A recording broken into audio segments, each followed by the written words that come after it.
Dios. Gloria a Dios. Vamos a buscar en la primera carta a los Corintios, capítulo 11, versículo 10. Primera de Corintios 11, 10.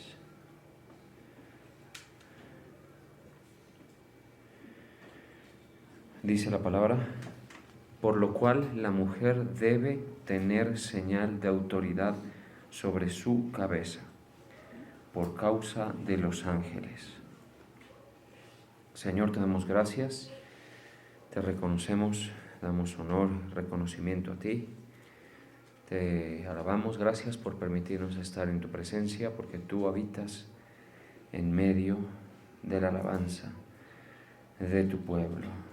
Y te pedimos, Señor, que tú nos hables, nos ministres tu luz, tu verdad, tu instrucción, en el nombre de Jesús. Amén. Por eso, y por causa de los ángeles, la mujer debe tener señal de autoridad sobre su cabeza. Bien, aquí el apóstol Pablo está abordando un tema delicado, porque son instrucciones para la iglesia, en este caso pues de Corinto, como sabemos, ¿sí? E instrucciones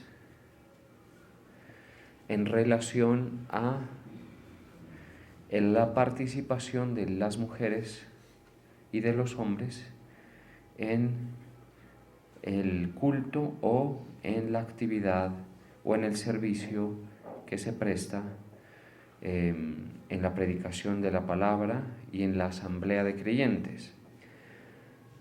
Hay que decir que la iglesia comenzó a ver la necesidad, y le fue dicho por el Señor, de que se mantuvieran congregados, de que hubiera comunión entre los hermanos que practican la fe. Es decir, ¿por qué hablamos de asamblea? ¿Sí? Porque asamblea es la forma más fácil de que nosotros entendamos la palabra eclesía o iglesia que está en la Escritura, ¿sí? ¿Por qué se habla de eso? Porque se trata de un grupo de personas que han sido ministradas por una voz que los ha llevado a una unidad de fe en cierto punto, ¿sí? A un momento y a una condición de fe, ¿sí? En este orden de ideas entendemos que el apóstol Pablo, por ejemplo, que es de quien más podemos echar mano como ejemplo para entender esto, iba por los diferentes lugares, regiones de su itinerario, y allí comenzaba a predicar la palabra del Señor y se despertaba interés por parte de la gente. Entonces iba que si a Tesalónica, que si a Corinto, como en este caso, o si iba a Antioquía, y así estuvo en su itinerario el apóstol Pablo predicando, y comenzaba a predicar y había gente que lo escuchaba. Por lo general él llegaba a los lugares de concurrencia. En Grecia, por ejemplo, estuvo en el Areópago, un lugar casi que destinado para ese tipo de situaciones, y les habló y comenzaba la gente a decir: a ver, yo quiero que me hables más acerca de esto, ¿sí? Eso lo vemos clarito. Por ejemplo, hay un pasaje que le dice que precisamente Pablo en Atenas habla y se despacha con un sermón que yo podría decir potentísimo para los griegos, o sea, hecho para personas muy, muy curiosas y muy inquietas a nivel intelectual, porque uno también ve que el apóstol Pablo se adapta a su audiencia, ¿sí?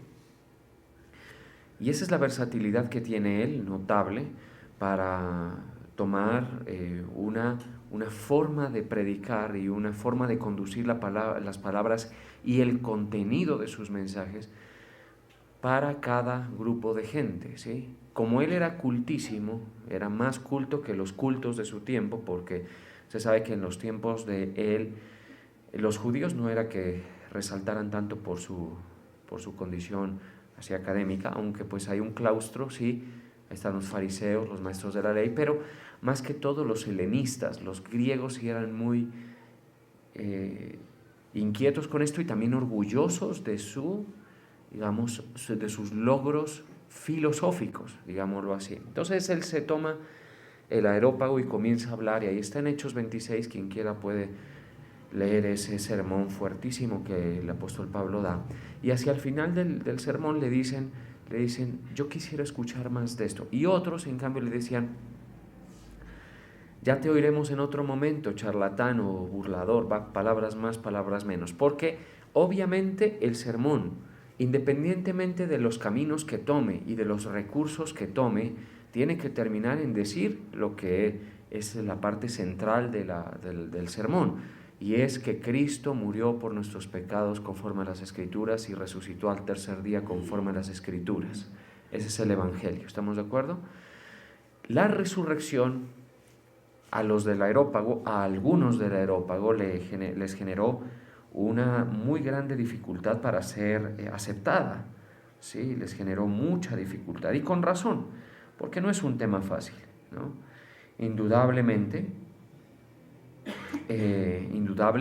pues es una cosa demandante, ¿sí? Eso que es la resurrección de Cristo, porque eso es un hecho que se debe pensar, entender y se debe, digamos, procesar, ¿sí? Yo los invito a eso porque nosotros vivimos en una cultura cristianizada.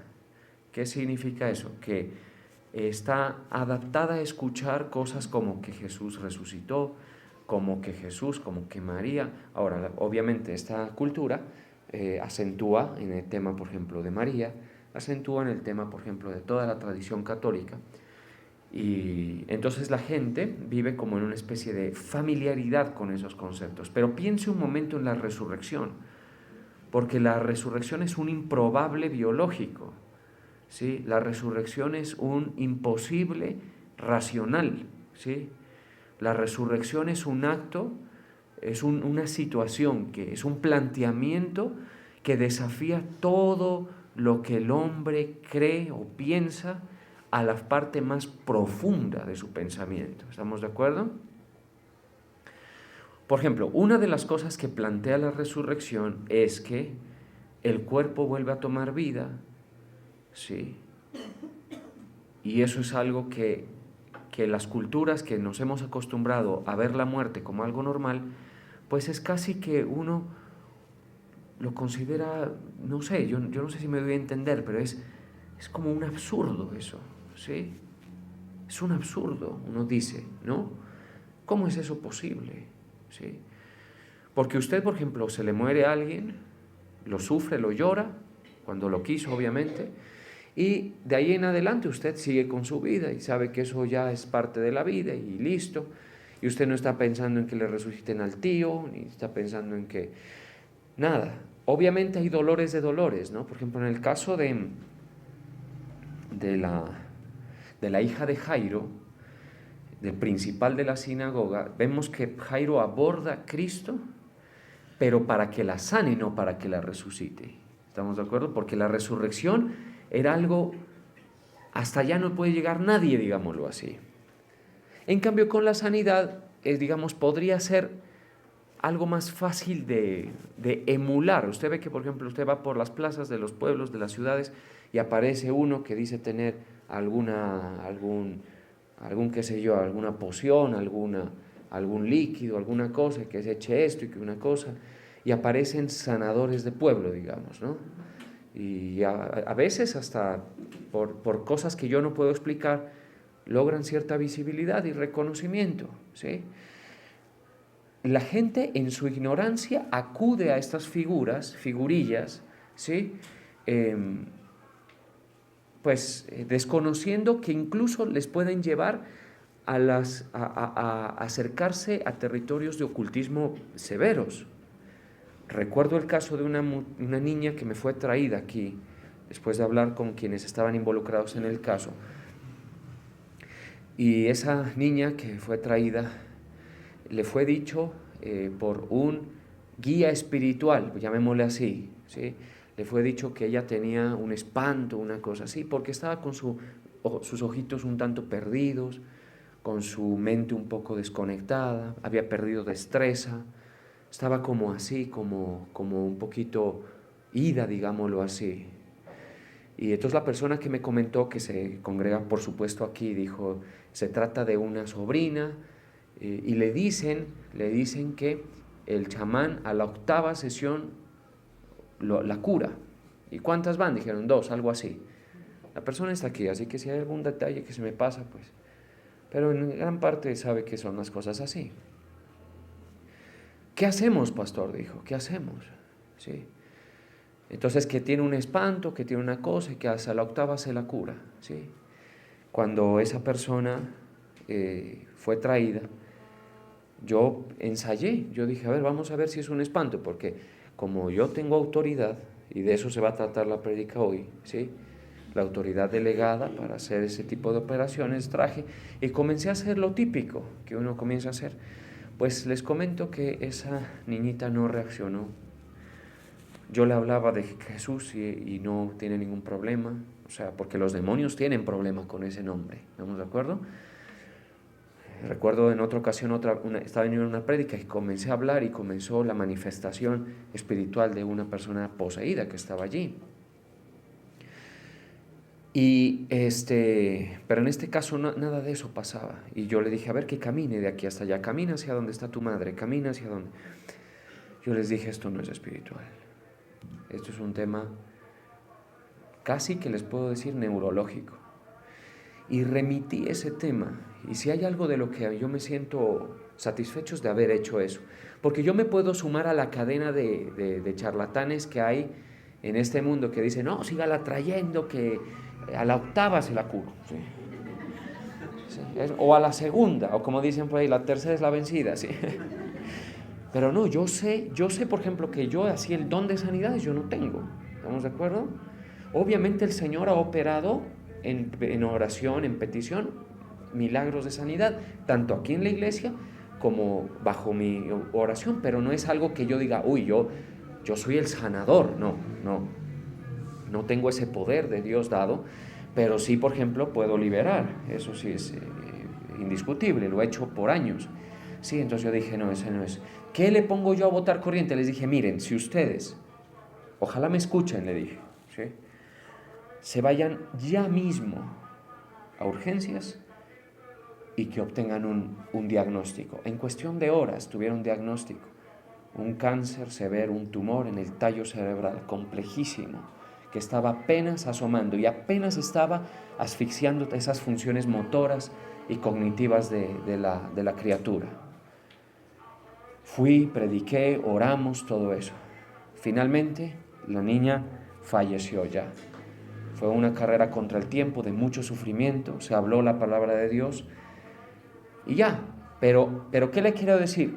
¿Qué tal si siguen yendo a la 8ª? Le sacan una plata, ¿sí? Porque esos gratis no trabajan, ¿estamos de acuerdo? Le sacan un billete. No se les predique el evangelio, porque por lo menos yo tengo la satisfacción de que esa familia le predique el evangelio, para que si quieren se reúnan con su hija en el cielo, porque la hija fue al cielo, ¿estamos de acuerdo? Si quieren, pues si quieren. No sé si cogerían el asunto, pero fui yo personalmente, me senté y me hice parte de su dolor y hablé acerca de la situación crítica del alma, crítica de ellos, y les hablé que yo no podía prometerles que eso sí iba a salir. Es más, ni los médicos le dijeron, eso no sale, de esa no sale. Eso no se puede tocar. Les dije, aquí es vivir esto a la luz de la verdad.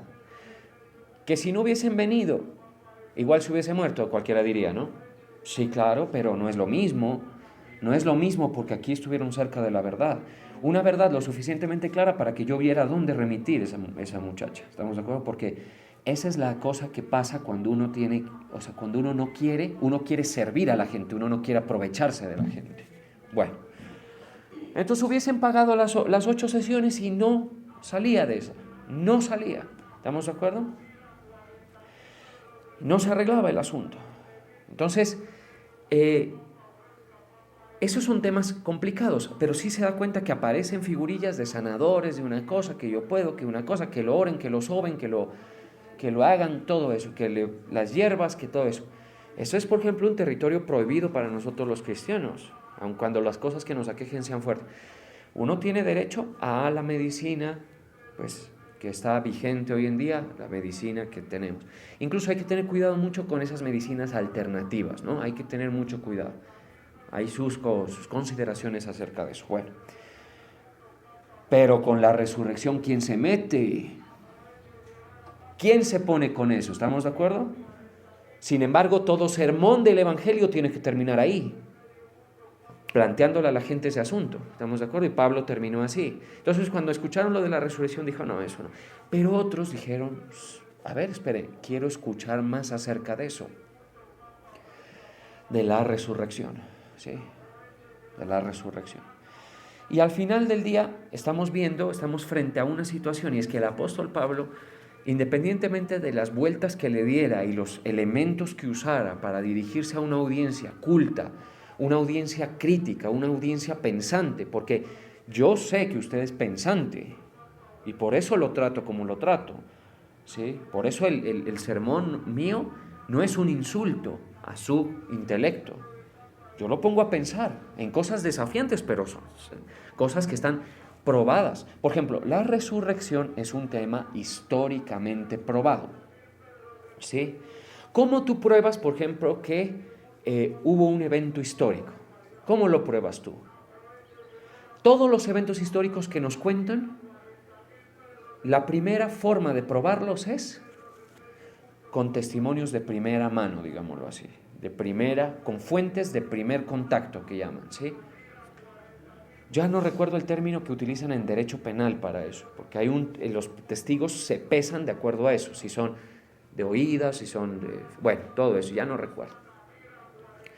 Pero lo cierto es que los testigos de primera mano dice que se apareció a más de 500 hermanos a la vez, ¿sí? Vamos a detenernos un momentico en eso. Me parece relevante ese asunto. Precisamente en Corintios, a ver si nos dejan, ¿no? Las verduras. Eso sale ahí, hermano. Toda la gente, la gente que escucha, que está así, que se involucra, que está en otras partes, siempre comentan así, me saben decir que los domingos nos sabotean con las papas. Bueno, Primera de Corintios 15, 6, dice, acerca de la resurrección. Porque primeramente, Primera de Corintios 15, 3, porque primeramente os he enseñado lo que asimismo recibí. O sea, el testimonio de Cristo y del Evangelio es algo que se recibe de boca en boca y de generación en generación. Sí, pero el hecho es que eso no quita el hecho de su fiabilidad. Note esto. Porque primeramente os he enseñado lo que asimismo recibí, que Cristo murió por nuestros pecados conforme a las Escrituras, y fue sepultado, y que resucitó al tercer día conforme a las Escrituras. Eso lo recibió Pablo. Y que apareció a Cefas, ese es Pedro, y después a los 12. Después apareció a más de 500 hermanos a la vez, de los cuales muchos viven y otros ya duermen. En los tiempos de Pablo, usted podía consultar esa fuente primaria, esa fuente que decía, yo vi eso, ¿sí? Ahora, una persona puede decir, yo vi, pero ¿qué tanto lo sostendrías eso? Pues todas estas personas fueron capaces de poner su vida por ese dogma, por esa convicción. Sin embargo, hay gente que le da más credibilidad a hechos históricos que han acontecido en el mundo, en cuyas fuentes no son ni cercanas ni tampoco han estado en esa posición de tener que defender una idea con su vida, ¿sí? Para nosotros son cosas verdades, las cosas que nos enseñan en los colegios, que si el Frente Nacional, que si lo de Alejandro Magno, que si lo de yo no sé, bueno, tanta cosa, ¿no? Las dinastías estas de China, todo eso. Y cuando tú comparas la credibilidad de los documentos que sustentan todas esas historias, son famélicas, literalmente, frente al peso que tienen estos testimonios de estos hermanos que vieron a Cristo, que dieron sus vidas y todo. Es tremendo eso. Pero por ejemplo, el caso de Santiago, el hermano del Señor, él no creyó en todo su... ¿sí? En el ministerio terrenal de Cristo él no creyó, porque dice que ni aun sus hermanos creían en él, ¿sí? Y eso incluye incluso a María, siendo un pináculo de fe. Tuvo dificultades, pero de todos modos ella pues ya juega en otra liga, ¿no? Pero los hermanos no, ¿sí? ¿Por qué? Porque, ¿qué pasa? Imaginemos esto, los hermanos ven a Cristo en una vida, podríamos llamarla normal, durante 30 años, ¿sí? Es decir, y por eso es que, mire, no sé si se han dado cuenta, pero a uno no le creen en la casa, ¿sí? Eso es así, ¿sí? Porque a uno le ven los defectos, le ven todo, bueno, ¿sí? A mí me llama mucho la atención, por ejemplo, lo que pasa con los hermanos de mi padre, porque mi padre es el mayor de 7 hermanos, y hay de todos los colores y sabores en esa camada, ya les digo, desde los disciplinados y metódicos, como mi padre, que a corta edad era un lector voraz, ¿sí? Y muy visionario y todo eso, y estudió en Medellín, Medellín formó mucho de su forma de trabajar, hasta pues yo tengo que decirlo, ¿no? Creo que ni escuchan esto, pero lo tengo que decir, hasta unos que no saben qué hacer con sus vidas ni nunca han sabido, ¿sí? En 7 hijos puede darse de todo, ¿estamos de acuerdo? Y otros que están como ahí en la mitad, ¿sí? Bueno, pero todos nunca le dicen, viejo, ¿cómo estás? ¿Cómo te va, hermano? Qué gusto verte. A los tiempos. No. Todos le llaman apóstol. Ellos ya desarraigaron la visión de él que tenían de su hermano, de la misma camada, ¿sí? Y usted dice, ¿y eso es fácil? Eso es supremamente difícil. ¿Por qué? Porque tienen que ver algo. Así no los lleve a todos a la fe. Algunos de ellos son pastores, pero no todos. Yo tengo un tío que es, mejor dicho, hermano, más díscolo que él no hay, ¿sí? Sin embargo, eso lo reconoce, ¿estamos de acuerdo? Un ministerio, una condición ministerial. En el caso del hermano de Jesús, él no creyó mientras Cristo estuvo, porque decía, sí, yo jugaba con ese canicas, ¿sí? O algo así, ¿estamos de acuerdo? Hoy vamos a saltar charcos, o jugábamos y María nos perseguía con la correa, porque eso es lo que hacen los chicos, los niños, ¿estamos de acuerdo? Pero después de que ve a Cristo resucitado, él se convierte, nunca llama a Jesús su hermano, lo llama a Cristo. Lean la carta de Santiago. Y él dio la vida, fue uno de los primeros mártires, y se volvió una columna de Jerusalén, el hermano del Señor. ¿Qué le parece eso? Poderoso ese testimonio a favor, ¿no?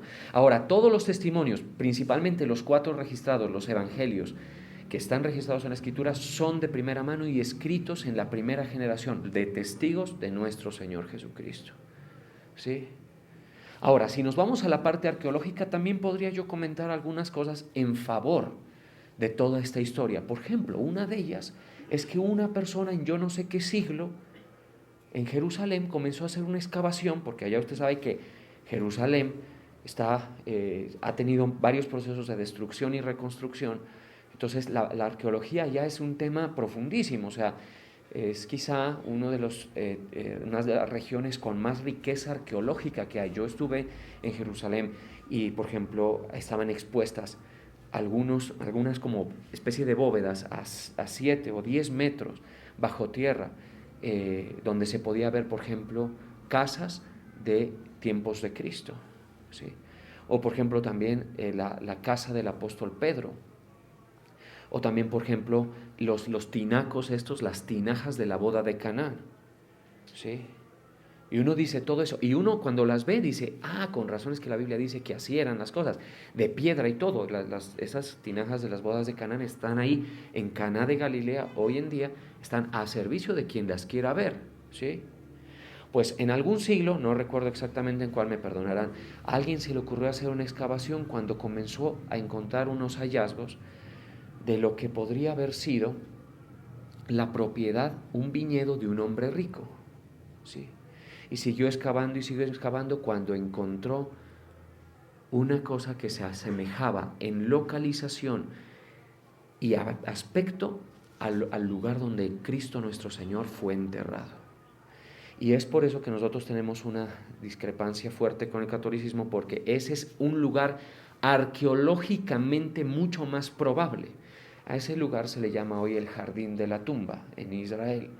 Y es hermoso ese lugar, porque ese lugar no ha sido intervenida por figurillas y tradiciones del catolicismo, sino que se ha mantenido íntegro. Y se encuentra, digamos, respaldado por el registro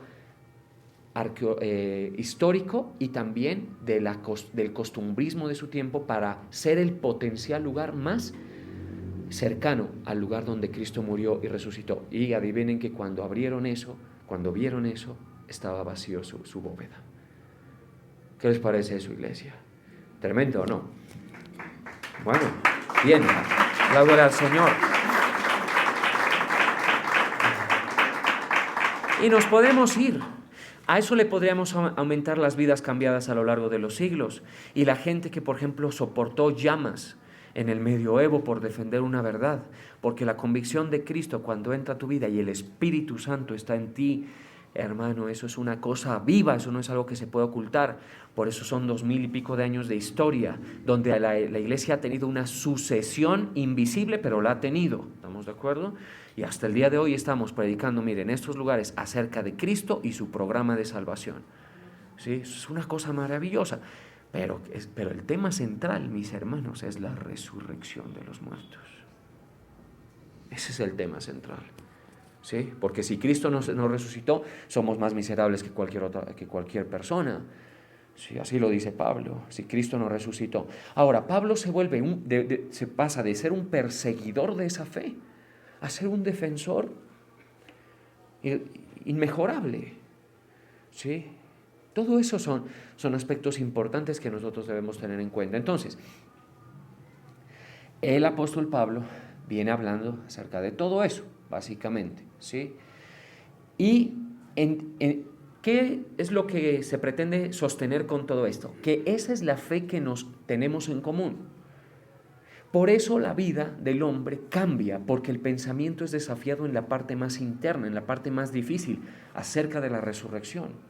Entonces comienzan a formarse iglesias creyendo esto, y con la asistencia del Espíritu Santo, organismos vivos, con poder de Dios, delegación de Dios, y es un organismo vivo. La iglesia es eso, ¿estamos de acuerdo? Es un organismo vivo, con poder de Dios, delegación de Dios, verdad ahí, y se comienza a formar lo que se llama la asamblea.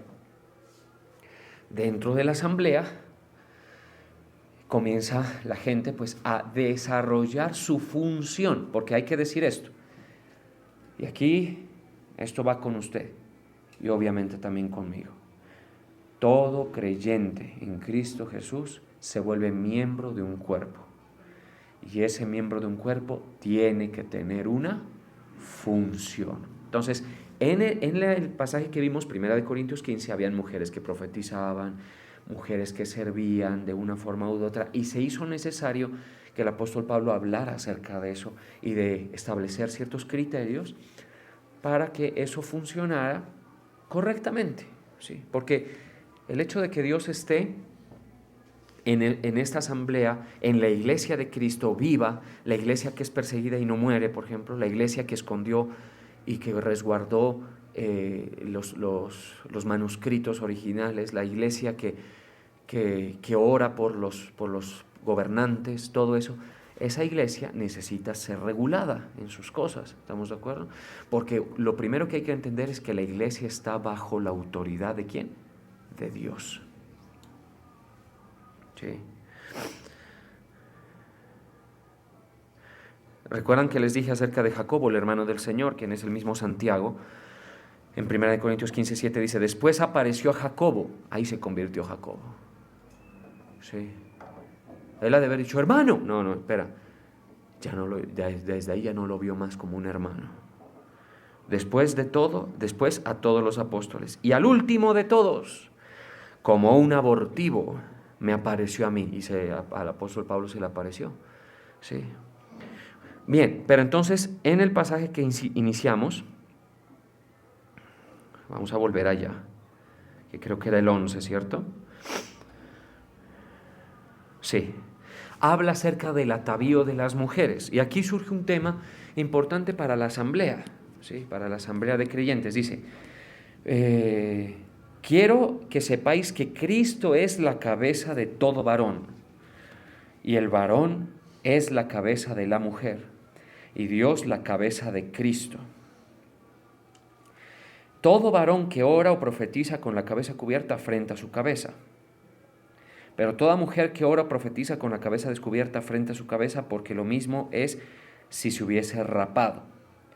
En la mente de Dios, el cabello de la mujer, el cabello largo, ¿sí?, es una honra y una evidencia, digamos, de la condición de gloria que le constituye la mujer al hombre. Pero a la misma vez es un atavío que señala autoridad. ¿Estamos de acuerdo? Con la cabeza descubierta, afrenta su cabeza, porque lo mismo es que si se hubiese rapado. Porque si la mujer no se cubre, que se corte también el cabello. Obviamente aquí el apóstol Pablo está hablando desde la entraña de la visión judía, donde la mujer debía llevar un atavío que señalara o indicara que había autoridad sobre su cabeza. Y si le es vergonzoso a la mujer cortarse el cabello o raparse, que se cubra. Entonces, por eso es que nosotros tenemos la opción de imponer esto en un sentido. Es decir, ¿qué sentido? Que la mujer debe tener una señal de autoridad sobre su cabeza. Y más que todo esto es a nivel espiritual. Pero físicamente se puede llevar ese atavío. Y ese atavío es su cabello, el cabello de la mujer. ¿Sí? Hay iglesias que han tomado esto literal y no está mal del todo, no está mal, y establecen que las mujeres deben cubrirse su cabeza en el momento en el que hacen ejercicio ministerial. ¿Pero por qué es eso? Es para dar una señal, porque las señales en el reino de los cielos sí que son importantes. Sí. En el reino espiritual, voy a hablar, en general, sí que son importantes. Por eso hubo unos muchachos, hijos de un tal Eseba, ¿sí? Vamos a ver. Había 7 hijos de un tal Eseba, Hechos 19:14, judío, jefe de los sacerdotes, que hacían esto, ¿sí? ¿Qué hacían ellos? Se hacían como exorcistas ellos, ¿sí? Mire, dice, algunos de los judíos exorcistas ambulantes, de esos que les hablé al principio, pero no exorcistas sino sanadores, en este caso exorcistas, intentaron invocar el nombre del Señor Jesús. Sí. Por eso es que el nombre del Señor Jesús no puede ser un amuleto sin sentido para nosotros. Sí. Usted ve que la gente menciona a Jesús casi como una muletilla, pues en su conversación habitual, cuando algo malo pasa y cuando algo les produce algo de escándalo y todo eso, pero la invocación tiene que ser con sentido y tiene que estar todo calibradito. Con el nombre de Jesús todo tiene que estar calibradito, si no ese nombre es para juicio. ¿Estamos de acuerdo? Ese nombre es delicadísimo de mencionar. Bueno, continúo. Intentaron invocar el nombre del Señor Jesús sobre los que tenían espíritus malos, diciendo, os conjuro por Jesús, imagínense, ni la forma tienen, ¿no? El que predica Pablo. Había 7 hijos de un tal Eseba judío que hacían esto, pero respondiendo el espíritu malo, mire, dijo, a Jesús conozco, señal, ¿sí? Y sé quién es Pablo, pero a vosotros, ¿quiénes sois? ¿Qué señal, qué autoridad tienen ustedes? En el reino del espiritual, la autoridad es lo más importante, ¿sí? La autoridad es todo, y la autoridad es percibida por los seres espirituales. Ahora, ¿cuál es el símbolo, por ejemplo, de la autoridad civil? ¿Sí? Bueno, hay muchos, ¿no? en la parte judicial, por ejemplo, usted sabe que los jueces se ponen su toga, ¿sí?, para impartir justicia. Y yo que he estado en tribunales y que he estado pues, involucrado en ese asunto, más de lo que me hubiese gustado, la verdad, ¿no? Cuando un juez se pone eso es una cosa solemne, ¿sí? Ahí se te quita la altivez, porque tú sabes, por ejemplo, en lo penal, tú sabes que ese viejito con toga te puede determinar lo que te queda de vida, así. Sí, por eso es que la EPA Colombia dejó de ser tan soberbia y llorabas, ¿sí?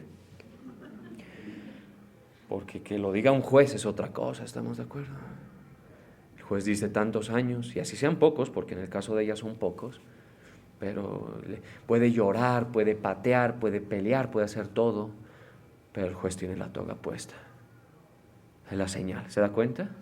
Es la señal, para que entienda cómo funciona esto.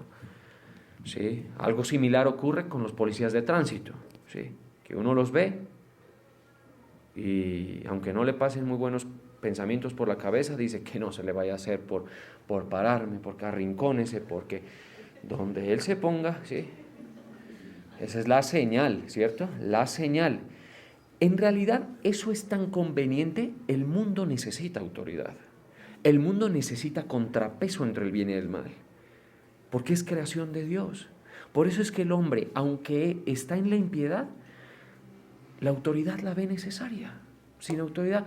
Por eso es que cuando decían en los estallidos del 21, por ahí del año 2021, decían los candidatos, ¿no? Decían, vamos a eliminar al ESMAD. Decían esos candidatos que lamentablemente ascendieron al poder, ¿sí? Y ahora a ellos les toca usarlo. Les toca usarlo, porque si no, ¿qué? ¿Sí? Si yo fuera presidente, yo no tendría ESMAD, yo tendría algo mucho más pesado que eso. ¿Estamos de acuerdo? Para que la gente se porte bien, no me esté dañando los hidrantes, no me esté dañando las estaciones de metro, ni me esté dañando las estaciones que le ha costado la infraestructura, ni me está asaltando bancos, ¿sí? Pero el enemigo sutilmente pone una incomodidad con la autoridad, cuando la autoridad es algo casi tan necesario como el oxígeno, mis hermanos. Si no, aquí eso sería otra cosa. ¿Estamos de acuerdo? En la iglesia también hay autoridad y tiene que haber señal de autoridad. Por eso es que usted puede decir, es que yo voy a predicar y yo soy una rueda suelta. Los primeros que comen palomitas de maíz viéndolo y entreteniéndose con usted son los duendes de su barrio y de su cuadra. ¿Estamos de acuerdo? Dicen, aquí tú no, yo al apóstol lo conozco y a su hijo el pastoreo también, pero a ti no te conozco. ¿Sí? ¿Qué te crees? Sí. Para esto que pasa aquí, así sea pequeño, se necesita autoridad. Sí. Esto es un milagro aquí. Ustedes tienen aquí un milagro de Dios aquí, frente a sus ojos, que haya iglesia. ¿Sí? ¿Y por qué yo digo que es un milagro del Señor esto? Así sea pequeño. ¿Sí? Porque ustedes y yo no tenemos nada en común más que la fe. Y yo para ustedes no soy nada más que un pastor con las palabras concedidas de parte de Dios, las palabras de vida para usted. Las palabras de vida para usted. ¿Estamos de acuerdo? Por eso usted tiene visión de lo eterno. Porque si usted se deja aconsejar o seguir voces de gente desautorizada, usted queda con una visión terrenalizada, banalizada. ¿Sí? Y aunque usted no se lo llama y aunque usted no se lo busca, usted concurre porque el Espíritu Santo lo mueve y ese es el milagro. ¿Estamos de acuerdo? Y estábamos hablando con alguien y el milagro por supuesto que no tiene que ver conmigo, es algo más grande que yo. Sí, pero aquí estábamos conversando con alguien que, por ejemplo, yo llevo aquí algo más de 10 años, casi cercano a los 11 años con mi esposa. Y sí, hay gente que se ha ido, obvio. La iglesia se ha visto en algunos momentos grande, otros momentos más reducida y todo, pero hay iglesia. Porque eso de establecer un lugar, pagar por eso y tener un servicio así y que la gente siga y milite y se involucre y crezca y se desarrolle, eso es por la autoridad del Señor. Hay gente, por ejemplo, que he pastoreado yo desde el 2009, aquí por ejemplo el José, ¿sí? Y nosotros no somos ni amigos, ni panas, ni nada, pero ahí está el discipulado y la función pastoral, ¿sí? Ahí está. ¿Por qué se viabiliza eso? Se viabiliza porque esto no es humano, porque hay autoridad aquí, ¿estamos de acuerdo? En el caso de la mujer tiene que dar una señal de autoridad que va más allá de los atavíos externos, obviamente, ¿no? Parece ser que lo que Pablo tiene en mente es que las mujeres esas de Génesis 6, que fueron tomadas por ángeles, que se dice que eran muy bonitas, esas mujeres no tenían señal de autoridad sobre su cabeza, ¿sí? Porque los ángeles, la autoridad la ven y la ven clarita, ¿sí?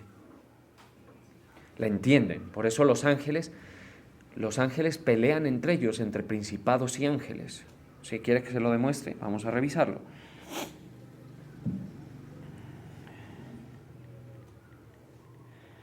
En Daniel.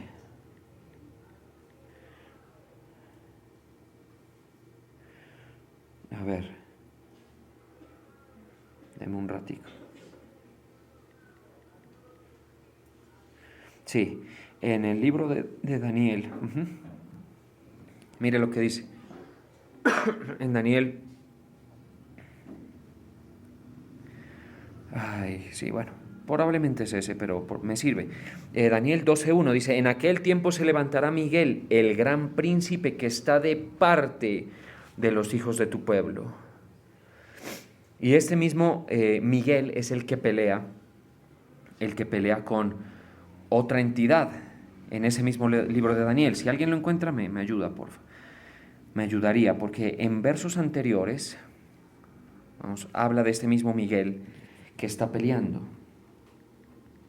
Vamos a ver, tal vez puedo llegar allí. No, se me embolata. Bueno, ¿sí? ¿Lo encontraste? ¿10:13? Eso, a ver, vamos a ver si es ese. Daniel 10:13, ¿no? 10:13, mire lo que dice. Mas el príncipe del reino de Persia, hay otro príncipe. En este mundo, si quieren que les diga algo, mis hermanos, antes de continuar con la lectura, es que la verdad lo que manda son las fuerzas espirituales. Esas situaciones pro aborto, todo eso es espiritual. ¿Estamos de acuerdo? Las cosas que pasan en las cortes desde lo espiritual. ¿Sí? No seamos tan simples de pensar que nosotros, que somos casi unas marionetas del mundo espiritual, somos los que definimos aquí. Por eso es que uno debe tener cuidado. Miren lo que, por ejemplo, acontece en el mundo. Y es que la Iglesia Católica, por ejemplo, ha llevado a sus santuarios este ídolo sudamericano que se llama la Pachamama. Sí. Y les han hecho rituales y todo eso para propender por el ecumenismo, porque el ecumenismo es una agenda espiritual. En el ecumenismo las líneas de autoridad se dispersan, ya no hay que oír una voz pastoral, ya la iglesia local no importa, somos todos igualitos, así usted a su Dios le llame Buda y yo a mi Dios le llame Jehová, ¿estamos de acuerdo? Así a su Dios le llame lo que usted quiera y yo a mi Dios le llame Jesucristo, ¿sí? ¿Estamos de acuerdo? Es lo mismo, todos igual, todos, Estado, iglesia completamente mezclados y todo eso. Las agendas de impiedad que hoy se mueven son impulsadas por príncipes. Mire lo que dice. Es lo que dice. Entonces, bueno, desde el 12 vamos a leer para coger viaje. Me dijo Daniel, no temas porque desde el primer día que pusiste tu corazón a entender y a humillarte en la presencia de tu Dios, fueron oídas tus palabras a causa de tus palabras y a causa de tus palabras yo he venido. Me detengo ahí.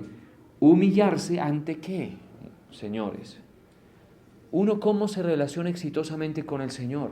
Humillado ante su autoridad, no presencia, ¿sí? Porque yo no me humillo, humillarse es algo más que un atavío externo, ¿sí? Humillarse es reconocer el poder, la supremacía, ¿sí? Cuando usted esté en una situación difícil, usted no confunda hacer plegarias con humillación, no las confunda. ¿Sí? Con el Señor es disponerse a entender y humillarse ante su autoridad, que es lo que hace Daniel. Ahí la oración puede ser oída, ¿estamos de acuerdo? Al final del día, nosotros los salvos, ¿quién se considera salvo por la obra de Cristo? Nosotros, los salvos, la señal que tenemos de autoridad sobre nuestra cabeza es que Cristo es nuestra cabeza. Ahí te das cuenta que hay gente que no tiene a Cristo por su cabeza, hace lo que quiere con su vida. Ese no es cristiano, el que hace lo que quiere con su vida. ¿Estamos de acuerdo? Cristo es mi cabeza. Cristo es el que me dice a mí, ahí te quiero, en ese puesto, bajo ese sacerdocio, en esa iglesia. Predicas cuando yo te diga. ¿Sí? Porque nosotros podemos ser parte de ese movimiento antiautoridad que hay en el mundo, donde se maltrata la autoridad, donde se los desviste de su dignidad. Terrible eso, ¿sí? La autoridad es necesarísima. Bueno, en presencia de tu Dios fueron oídas tus palabras, a causa de tus palabras yo he venido. ¿Quién está hablando con él? Miguel, creo. ¿Sí? Bueno, sí. He venido para hacerte saber lo que ha de venir a tu pueblo en los postreros días, porque la visión es para esos días. Mientras me decía, pero espérame, antes en el 13 dice, mas el príncipe del reino de Persia se me opuso durante 21 días. O sea que el ángel, Miguel, iba a darle un mensaje a Daniel, y cuando va llegando se encuentra con un principado del reino de Persia, que se le opone y le da batalla 21 días. Imagínense esos colosos del mundo espiritual. Imagínense. ¿Sí? Y la gente sin señal de autoridad sobre su cabeza. Por eso es que la gente que aquí viene y pide oración, están haciendo bien. ¿Sí? Porque aquí el tema es tener señal de autoridad. ¿Sí?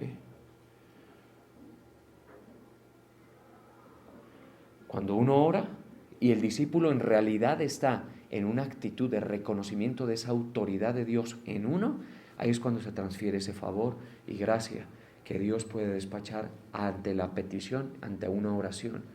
¿Sí? Es tremendo esto. Conozco el caso de una persona que tenía un problema con un apartamento y el Señor le hizo sentir, porque el Espíritu Santo está en todos. Sí, eso sí, en todos los que han creído el Evangelio, sí, pero el Espíritu Santo te puede poner un sentir que nunca va a ser un sentir de rebeldía. Y le dijo a esa persona, ve y honra a tu pastor con X cosa, con X situación. Y él fue y lo hizo. Y esa situación de su apartamento se descongestionó, salió. Ahora que estuve en este viaje me contaban ese testimonio.